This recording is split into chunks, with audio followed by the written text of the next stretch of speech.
주님의 성령이 나에게 임하셨네. 내게 기름을 부사 주 복음 전케 하시네. 전하세 예수, 오직 예수. 그는 나의 구주, 상한 맘 치유하시는 전능왕. 승리의 그 빛날 인도하네. 나의 주, 나의 주.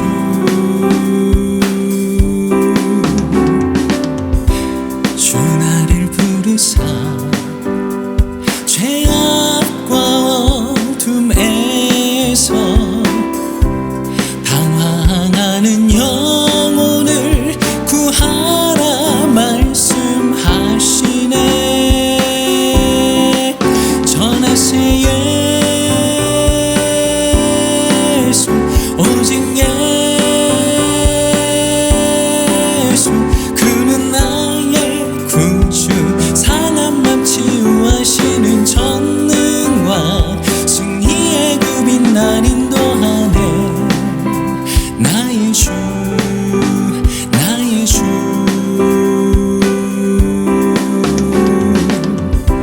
주님의 영광을 꽃들도 노래하네. 강렬방들아 일어나 찬양하라 주 은혜를. 전하세 예수, 오직 예수. 그는 나의 구주, 상한 맘 치유하시는 전능왕. 승리의 그 빛날 인도하네. 나의 주, 나의 주. 전하세 예수, 오직 예수. 그는 나의 구주, 상한 맘 치유하시는 전능왕. 승리의 그 빛날 인도하네.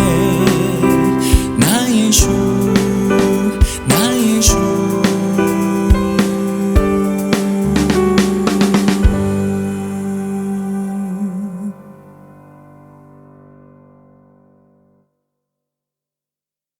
헤브론교회 성도님들 안녕하십니까? 정진무 목사입니다. 반갑습니다. 좋은 한 주 보내셨습니까? 또 하나님의 은혜가 넘치는 아름다운 한 주 보내셨기를 진심으로 바랍니다. 오늘 함께 묵상하시고 또 불러보실 찬양은 주님의 성령이, 그리고 혹은 다른 제목으로는 전하세 예수라는 찬양입니다. 먼저 가사를 살펴보겠습니다. 보시는 화면에서 1절과 2절과 3절 앞부분 가사를 이렇게 배치를 해놓았습니다. 어떤 가사입니까? 주님의 성령이 나에게 임하셨고 그리고 나에게 기름 부으시고 주님의 복음을 전하게 하십니다 라고 고백하지요. 그리고 주님께서 나를 부르셔서 그 부르신 목적은 죄악과 어둠에서 방황하는 영혼을 구하라고 부르신 것입니다 라고 고백하지요. 또 주님의 영광을 온 세상이 노래하고 있는데 하나님을 믿고 성령님을 받은 이들이 온 열방이 일어나서 함께 찬양하자라고 권면하며 명령하며 함께 찬양하고 있습니다. 후렴입니다. 후렴의 핵심은 무엇입니까? 전하세 예수, 오직 예수입니다. 주님은 나의 구주이시고 나의 주이시고 나의 주님이십니다 라고 반복하죠. 상한 마음을 치유하시는 전능한 왕이시며 승리의 그 빛, 주님께서 우리를 위해 이미 승리를 얻으셨기 때문에 주님을 따라갈 때 승리할 수 있습니다 라고 그렇게 고백하는 아름다운 찬양입니다. 곡 소개입니다. 이 곡은 1996년에 한국에서 발표된 전하세 예수 2집에 실리면서 사람들에게 알려지게 되었습니다. 사실 이 곡은 저는 한국 곡인 줄 알았습니다. 그런데 이번에 보니까 원곡은 크리스 보워러라는 분이 1987년에 벌써 예전 곡이죠. 발표한 The Spirit of the Lord, 그리고 후렴 가사를 따서 Proclaiming Jesus라는 곡이라 말씀드릴 수 있겠습니다. 크리스포 워런은 영국에서 태어난 작곡가이며 예배 인도자입니다. 아래 링크를 통해서 더 원하시면 살펴보실 수 있습니다. 이 곡은 주님의 자녀된 자에게 성령님께서 임하시고 하나님의 영이신 성령님께서 주님의 자녀에게 어떤 위대한 일을 하시는지를 가장 아름답게 그리고 핵심적으로 묘사한 곡이다라고 말씀드릴 수 있겠습니다. 말씀으로 한번 바라보겠습니다. 이 곡은 담임 목사님께서 특별히 이번 주에 준비해 주기를 부탁하셨습니다. 아마도 사도행전 말씀을 계속 이렇게 말씀하시면서 이 곡을 특별히 연결지어서 준비하라고 부탁하신 것 같습니다. 사도행전 2장 말씀입니다. 그들이 다 성령의 충만함을 받고 성령이 말하게 하심을 따라 다른 언어들로 말하기를 시작하니라. 그레데인과 아라비아인들이라 우리가 다 우리의 각 언어로 하나님의 큰 일을 말함을 듣는도다 하고 라고 말씀합니다. 이 부분에 대해서 이렇게 설명합니다.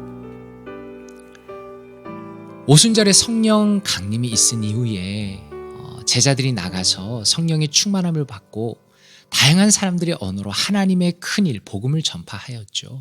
그것을 선포하였습니다. 그래서 예루살렘에 모였던 수많은 유대인 디아스포라 사람들이 하나님의 복음을 듣게 된 것입니다. 그래서 이렇게 설명하죠. 모든 사람들은 자신의 언어로 하나님의 큰일 복음을 들었습니다.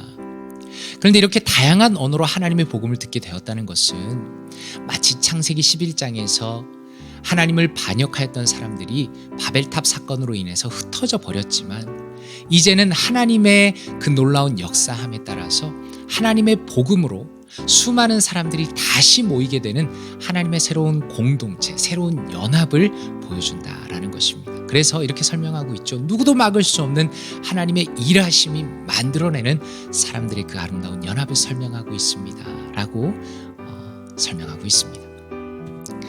사도행전 2장 말씀입니다. 베드로 사도의 그 오순절에 성령 강림 이후의 설교입니다. 베드로가 이르되 너희가 회개하여 각각 예수 그리스도의 이름으로 세례를 받고 죄 사함을 받으라. 그리하면 성령의 선물을 받으리니 이 약속은 너희와 너희 자녀와 모든 먼데 사람 곧 주 우리 하나님의 얼마든지 부르시는 자들에게 하신 것이라 하고 라고 말씀합니다. 여기서 베드로 사도가 이 약속은 듣는 유대인들뿐만 아니라 모든 먼데 사람을 위한 것이라고 말씀하죠. 다시 말해서 하나님의 약속 가운데 이방인이 그 속에 포함이 되었다라는 것입니다. 그리고 이렇게 말씀하죠. 주 우리 하나님이 얼마든지 부르시는 자들이라고 말씀합니다. 다시 말해서 구원이라는 것은 어떻습니까? 궁극적으로 하나님의 일입니다. 그리고 주님께서 자신과 인격적인 관계를 맺도록 효력 있게 부르시는 이들에게 구원이 임한다라는 것을 보여주고 있다라는 것입니다. 이런 내용 가지고 찬양에 대해 한번 묵상하겠습니다. 제자들이 성령님으로 충만하였을 때에 그들을 통해 나타나는 즉각적인 반응은 무엇이었습니까? 하나님의 복음을 선포하는 일이었습니다. 각 나라에서 모인 모든 경건한 유대인들은 하나님의 복음이 힘있게 선포되는 것을 듣게 되었습니다. 그리고 이러한 하나님의 놀라운 역사는 어떻습니까? 과거에 하나님을 대적하여 온 세계 가운데 흩어졌던 인간들이 이제는 하나님의 복음으로 생명을 얻고 복음이 중심이 되어서 그리스도가 중심이 되어서 그 새로운 공동체를 이루게 될 것을 보여주고 계신다라는 것입니다.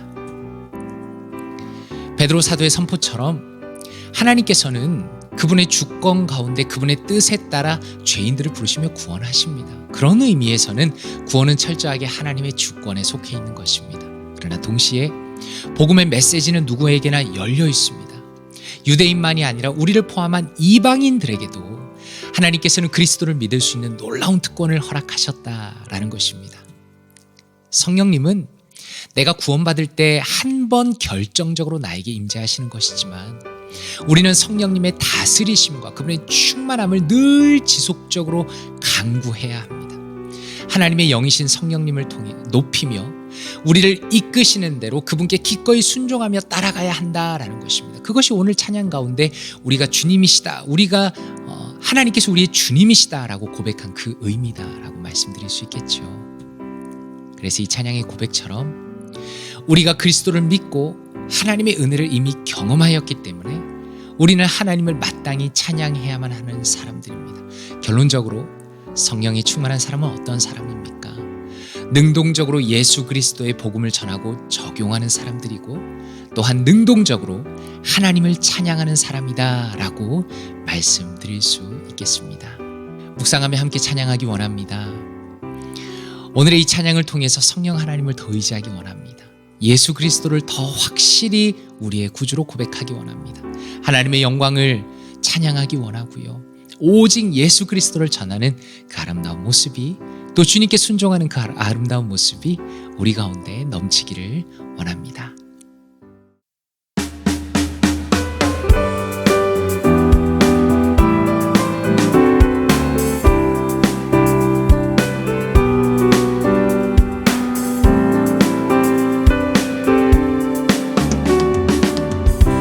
주님의 성령이 나에게 임하셨네.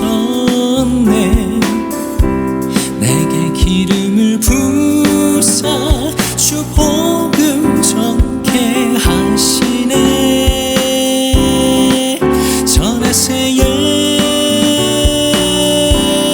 예수, 오직 예수, 그는 나의 구주, 상한 맘 치유하시는 전능왕, 승리의 그 빛날 인도하네. 나의 주, 나의 주.